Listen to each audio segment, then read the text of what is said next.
Bonjour à tous, nous allons donc partager la parole du Seigneur ce matin en ouvrant nos Bibles dans l'évangile de Luc au chapitre 8 et nous lirons les versets 22 à 25 comme première lecture. Luc 8, versets 22 à 25. Ce texte nous dit « Un jour, Jésus monta dans une barque avec ses disciples. Il leur dit « Passons de l'autre côté du lac. » Et ils partirent. Pendant qu'ils naviguaient, Jésus s'endormit. Un tourbillon fondit sur le lac. La barque se remplissait d'eau et ils étaient en péril. Ils s'approchèrent et le réveillèrent en disant « Maître, Maître, nous périssons !» S'étant réveillé, il menaça les vents et les flots qui s'apaisèrent et le calme revient. Puis il leur dit « Où est votre foi ?» Saisis de frayeur et d'étonnement, ils se dirent les uns aux autres « Quel est donc celui-ci qui commande même au vent et à l'eau et à qui ils obéissent ?»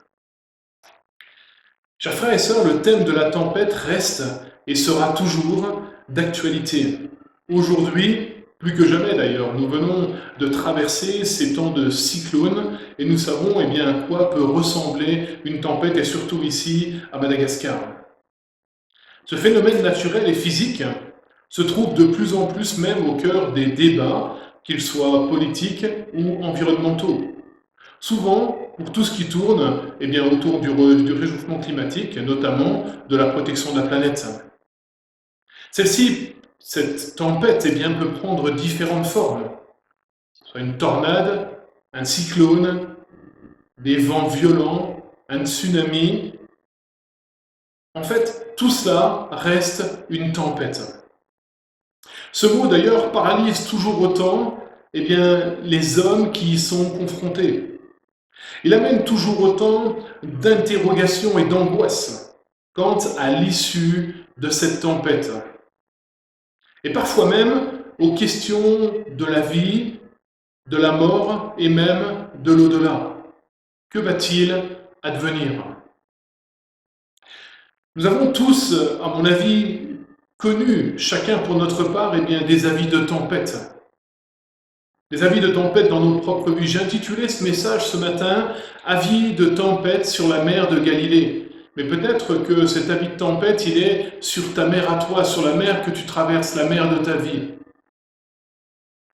Ces tempêtes, évidemment, elles peuvent prendre différentes formes. Ça peut être des maladies, ça peut être du deuil, ça peut être le divorce, ça peut être de la peine, ça peut être une perte d'emploi, ça peut être des problèmes financiers ou autres. Tout cela font partie des tempêtes de nos vies. Comme dit le psalmiste au psaume 91, verset 16, c'est ces flèches qui volent en plein jour et qui viennent nous atteindre. On peut parler évidemment, bien sûr, de virus, comme d'une tempête aussi que nous sommes en train de traverser. Notre barque, la barque de nos vies, a souvent été malmenée par l'orgueil des flots de la vie. L'issue d'ailleurs, elle n'est pas la même pour tout le monde, malheureusement. Certaines sont remplies d'eau mais flottent encore tant bien que mal. D'autres se sont retournées et sont à la dérive, complètement perdues dans l'océan, je dirais, des circonstances de cette vie terrible et attendent du secours. Malheureusement, nous pouvons dire aussi que certaines ont coulé. Certaines personnes sont mortes, se sont même suicidées, n'ayant pu résister aux assauts répétés d'une mer, d'une vie houleuse et déchaînée. Alors ce matin, nous allons regarder à une tempête qui a pris place sur la mer de Galilée, visant la barque des disciples que Jésus s'est choisi. Vous et moi, ce matin, nous faisons partie des disciples que Jésus a choisis. Si toutefois nous avons fait la paix avec Christ, si toutefois nous avons donné notre cœur au Seigneur, si toutefois nous avons accepté l'œuvre de rédemption à la croix du Calvaire, nous sommes devenus des disciples de Christ. Quand nous avons invité Jésus à venir habiter en nous, à venir faire la paix en nous, quand nous avons décidé de faire la paix avec Dieu, nous sommes devenus ses disciples. Nous sommes devenus ses enfants. ceux que Dieu s'est choisis. Et nous avons invité, eh bien, comme les disciples l'ont fait, nous avons invité Jésus à venir et à monter dans notre barque. Alors je reviens à cette tempête et nous allons suivre le texte que nous avons lu simplement verset par verset. En soi, quand on considère le lieu de la tempête, eh bien en soi, cette scène est tout à fait vraisemblable sur les rives du lac de Galilée. Alors ce lac de Galilée, nous le trouvons dans plusieurs versets bibliques, dans plusieurs passages, et il porte différents noms. Nous le trouvons sous le nom de Génézareth, une ville qui était sur la rive nord-ouest, ou encore Kinéret.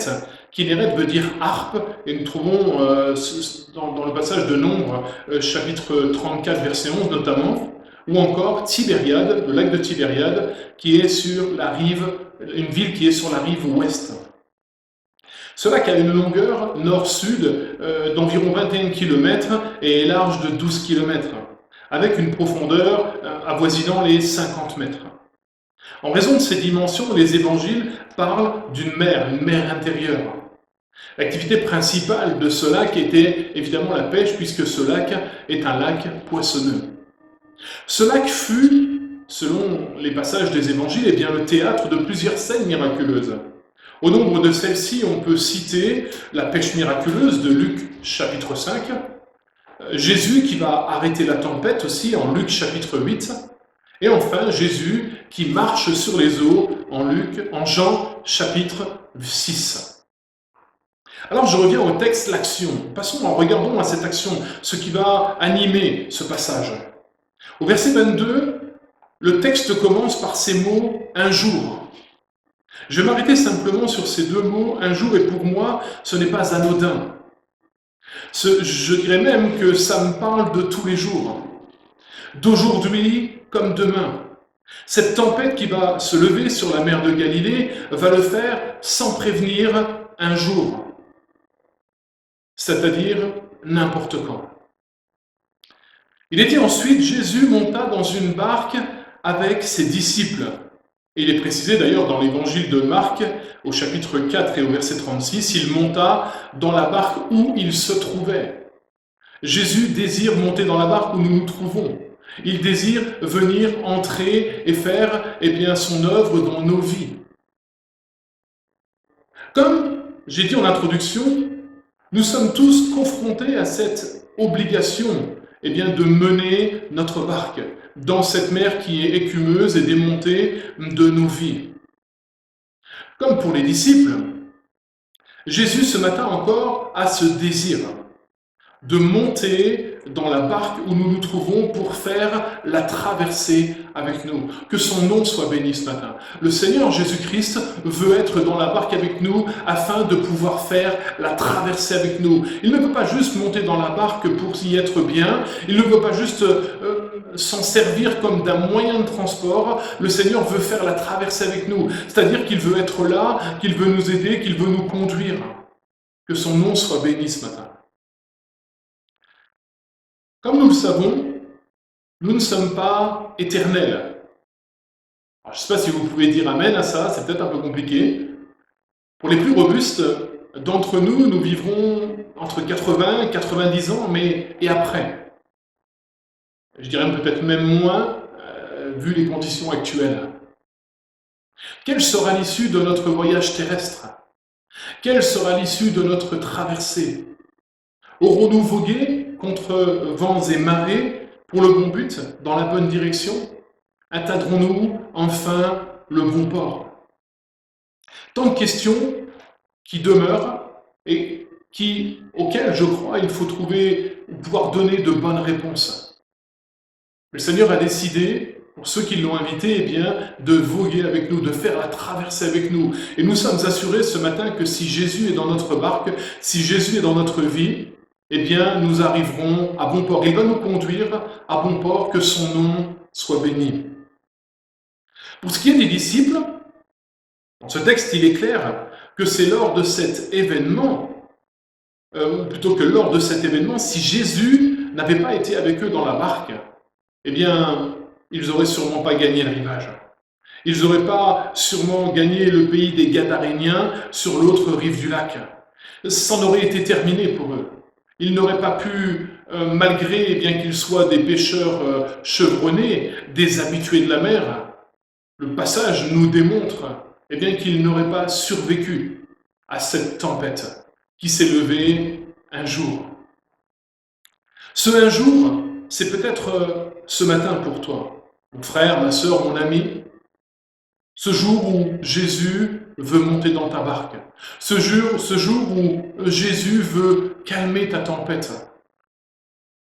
Ce un jour, il est peut-être intervenu hier ou avant-hier, ou il y a une semaine, ou il y a un mois, où une tempête s'est levée dans ta vie, où un temps est arrivé, un temps difficile auquel tu as du mal à faire face.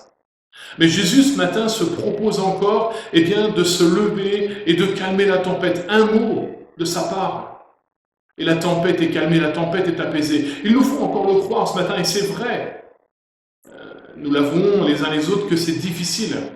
Quand nous sommes dans ce tunnel, quand nous sommes dans cette tempête, quand nous sommes, comme nous dirions ces derniers temps, dans l'œil du cyclone, de nous approcher encore du Seigneur correctement. De lui faire encore confiance, de croire ce matin encore qu'un mot de sa part et ta tempête peut s'apaiser. Et pourtant, je vous invite ce matin, chers frères et sœurs, chers amis, à le croire de tout votre cœur, à placer encore votre foi et votre confiance en celui qui peut tout. Que son nom soit béni. Au verset 23, il est dit, Luc l'évangéliste va apporter un détail de poids pour affirmer que rien ne présageait une tempête. Il est dit, pendant qu'il naviguait, Jésus s'endormit. Ce qu'il faut comprendre ici, c'est que tout paraissait calme. Pas de souci apparent. Les disciples semblaient avoir la situation bien en main. Besoin de personne, ils sont des pêcheurs chevronnés, ils ont l'habitude de la mer. Pour eux, c'est une traversée comme une autre, sans problème apparent. Ils sont donc capables et n'ont absolument pas besoin de Jésus à ce moment-là. Il dort. Il est là dans la barque, il ne dérange personne, il dort. Il est là juste, je dirais, au cas où. Chers frères et sœurs, il me semble que cela doit nous rappeler parfois des situations de nos vies où Jésus est là dans notre vie, il est là dans notre barque, mais nous n'y prêtons pas attention. Nous n'avons pas ce cœur à cœur, ce face-à-face avec Dieu tous les jours. Le temps que tout va bien, que tous les éléments vont bien, que rien ne se déchaîne, alors nous sommes, je pourrais dire ça, nous sommes tranquilles, nous vivons notre traversée tranquillement. Nous ne crions pas au Seigneur parce que rien semble nous menacer sur le coup. Et pourtant, ô combien nous avons besoin de nous tourner vers lui au quotidien. Ô combien nous avons besoin de ne pas attendre de couler pour crier à lui. Il semble que cette situation que je décris ce matin, c'est la situation du monde aujourd'hui, ce que nous traversons ensemble, étrangement, ressemble étrangement à tout cela. Tant que tout roule, comme on le dit, tant qu'il n'y a pas de soucis, tant qu'il n'y a pas de virus, ce monde semble n'avoir besoin de rien ni de personne. Pour la majorité du commun des mortels, Jésus est là, il est dans la Bible, il est dans l'Église, même si on est non pratiquant. Jésus est là, il est avec nous parce qu'on le porte à notre cou, on l'a attaché à une chaîne, on a une croix là. Parce que peut-être on s'est même fait tatouer une croix sur le bras ou dans le dos. Mais pourtant, est-ce la réalité biblique? Est-ce avec toutes ces choses que Jésus est vraiment avec nous? La suite du récit va nous démontrer que nous devons faire preuve de prudence.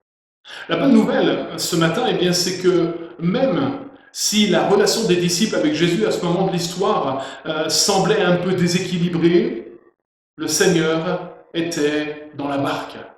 Amen. Et c'est ça le plus important ce matin, c'est que nous puissions être sûrs, que nous puissions avoir l'assurance que le Seigneur est bien avec nous dans la barque. Parce que si nous n'avons pas cette assurance, alors nous prenons vraiment des risques. Il est important d'ouvrir La porte de notre cœur au Seigneur est de le laisser entrer, de le laisser prendre le gouvernail de nos vies. Lui seul peut nous conduire à bon port. Alors que tout semblait rouler, donc pour les disciples, petite traversée tranquille, voilà que ça se complique. Alors que tout semblait aller, alors que tout semblait rouler, les bourses étaient en expansion, le monde avance, et, eh bien, mince, voilà un virus qui jette tout par terre. Alors que tout semblait bien se passer, on était dans une bonne période de nos vies, et malheureusement, voilà un cyclone qui a mené le bout de son nez et tout a été détruit. Une tempête un jour. Chers frères et sœurs, soyons prudents. Soyons toujours près du Seigneur. Alors que tout semblait rouler pour les disciples, malheureusement, événement inattendu, une tempête, une bonne tempête se lève sur la mer de Galilée. Un tourbillon fendit le lac, nous dit le texte. La barque se remplit d'eau et ils étaient en péril. Est-ce que ça, eh bien, ça ne ressemble pas à la situation que nous sommes en train de vivre de manière mondiale? Ils étaient en péril. Chers frères et sœurs, chers amis, qui de nous sait de quoi son lendemain sera fait? Même si tout semble aller pour le mieux aujourd'hui, eh bien, qui dit que demain, une tempête ne se lèvera pas sur nos vies, ne viendra pas heurter de plein fouet notre barque? Prenons garde ce matin encore aux enseignements de la parole de Dieu. Ne permettons pas que notre relation avec le Seigneur soit comme en veille. Parce que c'est un peu ce qui s'est passé avec les disciples. On a l'impression que c'est un peu comme la télécommande avec le téléviseur. On met le téléviseur en veille. Il n'est pas vraiment arrêté, mais en même temps, il ne fonctionne pas. Et parfois, eh bien, il arrive que notre relation avec le Seigneur soit comme en veille. On sait que le Seigneur est là, on sait qu'il habite dans nos vies, on lui a donné nos cœurs, il y a tellement d'années déjà, et puis on vit notre petit train-train quotidien, sans faire attention. Et voilà qu'une tempête vient frapper nos vies. Et souvent, eh bien, il faut le reconnaître, les tempêtes ont ce but de réactiver notre relation profonde avec le Seigneur, de nous ramener à l'essentiel, de nous faire reconnaître peut-être aussi bien notre tiédeur vis-à-vis de notre relation avec Jésus. Que le Seigneur nous aide. Au verset 24, ils s'approchèrent et le réveillèrent en disant « Maître, Maître, nous périssons !» Alors que tout semblait aller bien, là ils vont réveiller Jésus et ils se rendent compte que sans lui, ils sont fichus. En fait, j'ai envie de dire que à cette fois, le Seigneur et la relation en fait du Seigneur avec ses disciples va passer de veille à aune. Là, les choses sont réactivées. Seigneur, on crie à toi parce qu'on a un vrai besoin. Encore une fois, je crois que les tempêtes, aussi dures soient-elles, que ce soit la maladie, le virus, le cyclone ou tout autre encore, elles ont cette capacité de nous rapprocher du Seigneur, de nous ramener vraiment à lui. Il est important, encore une fois, ce matin, eh bien, de laisser la première place au Seigneur dans nos cœurs et dans nos vies, afin de pouvoir nous adresser à lui tous les jours. Tous les jours, nous adresser à Jésus, à celui à qui rien n'est impossible. Dans n'importe quelle circonstance. Et surtout, encore une fois, de ne pas attendre que nous soyons en train de périr pour crier à lui. C'est dommage de connaître le roi des rois, de connaître celui qui peut tout, de connaître celui en qui habite toute la plénitude de la divinité, nous dit la parole, et d'attendre d'être en perdition pour crier à lui. Alors que tous les jours, le Seigneur nous tend la main, alors que tous les jours, il nous donne la capacité d'aller saisir la portion de manne nécessaire pour notre existence. Et reconnaissons que malheureusement, souvent, eh bien, nous attendons d'être au bord du précipice pour crier au Seigneur. C'est ce que les disciples ont vécu dans ce temps de tempête sur le lac de Galilée. Maintenant, je dirais, chers frères et sœurs, chers amis, peut-être si ce matin tu es en train de périr, si tu as l'impression que tu es en train de périr, alors n'hésite pas un seul instant. Arrête tout, arrête même cette vidéo et crie à Jésus de tout ton cœur. Car comme nous le dit la fin du verset, il menaça les vents et les flots qui s'apaisèrent. Amen, il y a une issue favorable, il y a une issue, bénéfique ce matin pour toi, pour ta vie, dans ta situation. Si tu cries au Seigneur, le Seigneur se lèvera dans ta situation, il menacera le vent, il menacera les flots et ils vont s'apaiser. Il n'y a que lui qui est capable de faire cela, mais ce matin, il faut encore que par la foi, nous puissions croire ce que nous dit la parole de Dieu. Remarquons au verset 25, Jésus va interpeller ses disciples avec cette question « Où est votre foi ?» Alors on peut se dire que cette question elle est dure, les disciples viennent de traverser quelque chose d'extraordinaire, la barque ils ont écumé, la barque se remplissait d'eau, ils ont vraiment cru que ça allait être la fin, ils ont peut-être vu, comme on le dit souvent, ce film défiler devant leurs yeux, le film de leur vie, et là, Jésus, on a l'impression que plutôt que de les réconforter, il va leur mettre une question qui va comme les interpeller. Où est votre foi ? Notre relation avec le Seigneur est une relation qui ne doit être basée que sur notre foi. Pas sur ce que nous voyons, pas sur ce que nous entendons, sur ce que la Bible dit, sur notre foi dans la parole de Dieu. C'est-à-dire notre capacité à voir dans l'invisible, à croire dans ce qui peut paraître même encore humainement impossible. La Bible nous dit en Hébreux, chapitre 11, verset 1, « Or, la foi est une ferme assurance des choses qu'on espère, une démonstration de celles qu'on ne voit pas. » Et je crois que c'est cette foi-là qui doit nous animer. Chers frères et sœurs, ce n'est pas ce que nous entendons, ce n'est pas les annonces d'un futur cyclone, ce n'est pas ce que nous voyons, la situation économique mondiale, la situation même non satisfaisante du monde, cette situation qui est sanitairement inexplicable. Ce n'est pas ça qui doit conduire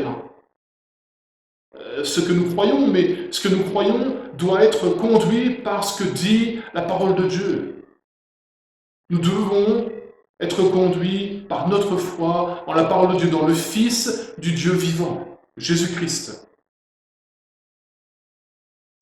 Il me semble que comme nous avons eu suffisamment de foi pour croire que Jésus était mort, pour nos péchés, que par son sacrifice, il nous a acquis la rédemption à la croix du Calvaire, eh bien, nous devons aussi continuer à pratiquer cette foi concernant tous nos besoins. Parce que la parole de Dieu a dit, Dieu dans sa parole nous disait dans l'Ancienne Alliance qu'il allait envoyer un sauveur, et il a envoyé un sauveur.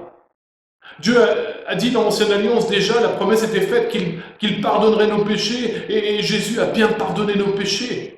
Et par la foi, nous l'avons accepté, et par la foi, nous croyons que ces choses sont vraies, elles sont devenues nôtres. Jésus n'est pas Jésus, il est devenu mon Jésus, mon Sauveur, mon Seigneur. C'est que je me suis approprié ces choses-là.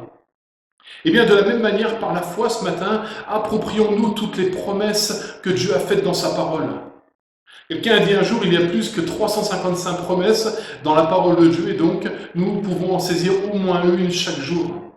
Mais il me semble, chers frères et sœurs, que nous devons être comme des chercheurs d'or, des chercheurs de pépites. Parce que la parole de Dieu est pleine de ces pépites qui vont nous rendre de plus en plus riches et de plus en plus forts. Mais il nous faut être comme ces chercheurs, c'est-à-dire il nous faut chercher dans la parole de Dieu tous les jours. Il nous faut aller à la recherche de ces trésors que le Seigneur veut nous donner. Et vous comme moi, nous le savons, quand nous trouvons une de ces pépites, quand elle vient, une parole de l'Éternel vient remplir notre cœur, eh bien nous sommes bouleversés. Nous sommes transformés. Je crois que par la foi, nous pouvons encore, chers frères et sœurs, nous approprier toutes les promesses de la parole de Dieu. Que le nom du Seigneur soit béni ce matin. Jésus lui-même nous dit, « Demandez et l'on vous donnera. Cherchez et vous trouverez. Frappez et l'on vous ouvrira, car quiconque demande reçoit, celui qui cherche trouve, et on ouvre à celui qui frappe. » Matthieu, chapitre 7, versets 7 à 8. Je crois, chers frères et sœurs, que le Seigneur n'est pas un homme pour mentir, et ce qu'il dit, il l'accomplit. Alors, Je vais conclure ce message ce matin. Nous voyons à partir du verset 26 à 39, eh bien, nous trouvons peut-être l'une des raisons pour laquelle eh bien, cette tempête s'est levée sur le lac. Le texte ne nous parle pas de la raison de cette tempête, mais il y a un événement qui arrive juste après la traversée, quand la barque va arriver eh bien, sur l'autre rive.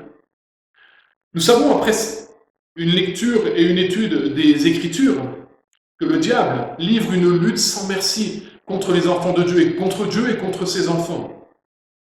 Nous savons aussi que quand nous nous levons pour servir le Seigneur, eh bien, il ne nous laissera pas tranquilles. C'est là une réalité spirituelle. Enfin, une de ses armes favorites, eh bien, c'est l'intimidation. Combien de fois le diable a essayé de nous intimider pour freiner notre course, pour nous ralentir et même voire peut-être nous arrêter. Je ne sais pas si ce matin tu es dans ce mode intimidation, mais laisse-moi te dire une chose, le Seigneur est vainqueur et le Seigneur veut te faire sortir de cette intimidation. Il veut se lever dans ta vie encore.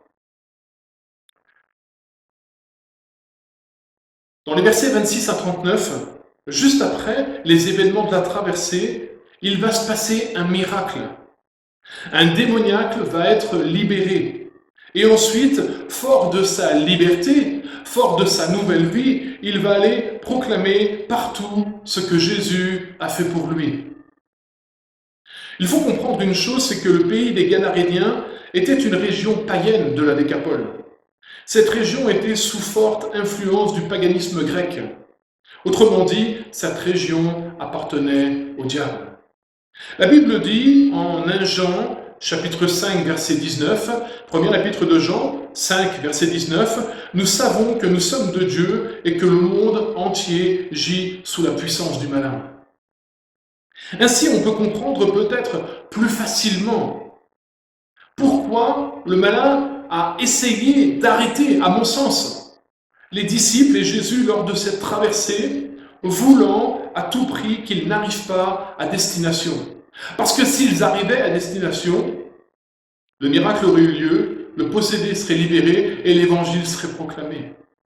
Comprenons, chers frères et sœurs, que parfois le diable essaye de nous arrêter et nous fait passer, nous fait passer par des tempêtes, ou permet des tempêtes même, et bien parce que quelque chose de grand arrive derrière, quelque chose que Dieu a préparé, quelque chose dans lequel Dieu veut nous conduire et il veut à tout prix nous arrêter. Mais restons confiants parce que l'Éternel, c'est lui qui tient la barre de notre barque. C'est lui qui reste aux commandes des circonstances et du temps. Et il arrive parfois que l'Éternel permette certaines choses, même dans nos vies, rappelons-nous de la vie de Job, mais c'était pour l'emmener bien plus loin, l'emmener dans un lieu où il n'aurait même pas espéré. C'est Job qui dira « Mon oreille avait entendu parler de toi, je savais que tu étais dans l'Église, je savais que tu étais Jésus-Christ, je t'avais donné ma vie, mais là, au travers de tout ce que tu m'as fait traverser, eh bien maintenant, mon œil t'a vu. » Et c'est peut-être là l'objet de la tempête que tu es en train de traverser. Peut-être que simplement ton oreille avait entendu parler de Jésus, mais qu'il veut vraiment que tu puisses le voir, que tu puisses l'entendre, que tu puisses le saisir, que tu puisses vraiment lui faire confiance en toute situation. Oui, je crois donc, et c'est moi assez intimement, je crois donc intimement qu'il y avait ici une œuvre d'intimidation de l'adversaire de nos âmes contre les disciples qui, rappelons-le, à ce moment-là étaient en formation avec Jésus. J'ose espérer, chers frères et sœurs, que la situation que nous vivons depuis plus de 2 ans maintenant, eh bien, permettra à l'Église de Jésus-Christ de sortir victorieuse, de sortir grandie, de sortir avec une foi encore plus grande, encore plus confiance.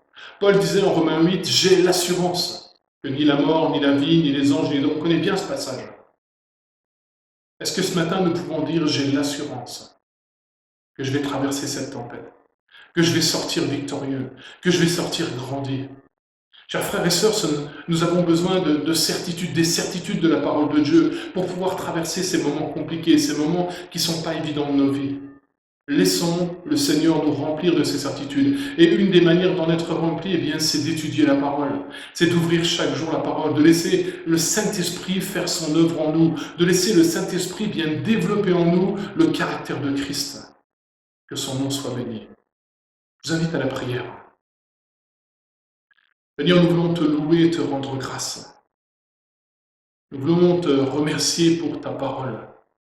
Merci parce que ce matin, Seigneur, tu nous conduis à la foi. Ce matin, tu nous conduis, Seigneur mon Dieu, eh bien, à être confiants en toi, confiants dans tes promesses, confiants dans ta capacité, Seigneur, à conduire nos barques, à faire la traversée avec nous. Seigneur, nous devons confesser que parfois, eh bien, malheureusement, notre relation avec toi est en veille. Et nous te demandons pardon pour cela. Nous te demandons pardon parce que, Seigneur, nous n'avons pas été comme tu l'aurais espéré. Et c'est ainsi aussi, Seigneur, que nous récoltons malheureusement ce que nous avons semé. Et nous prenons conscience encore ce matin avec ta parole, Seigneur, que tu nous veux près de toi, que tu veux être avec nous dans la barque, que tu veux être avec nous pour traverser, que tu veux nous conduire. Seigneur, je prie ce matin pour l'un, pour l'autre, pour moi-même, Seigneur, qu'ensemble nous puissions, Seigneur mon Dieu, bien voir ta gloire.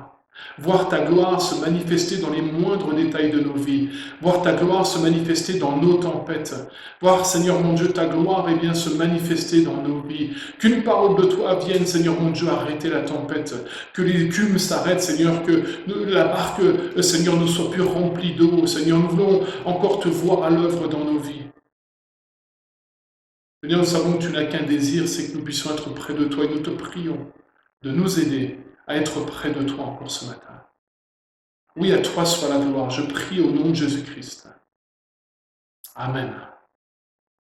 Amen. Que le nom de l'Éternel soit béni.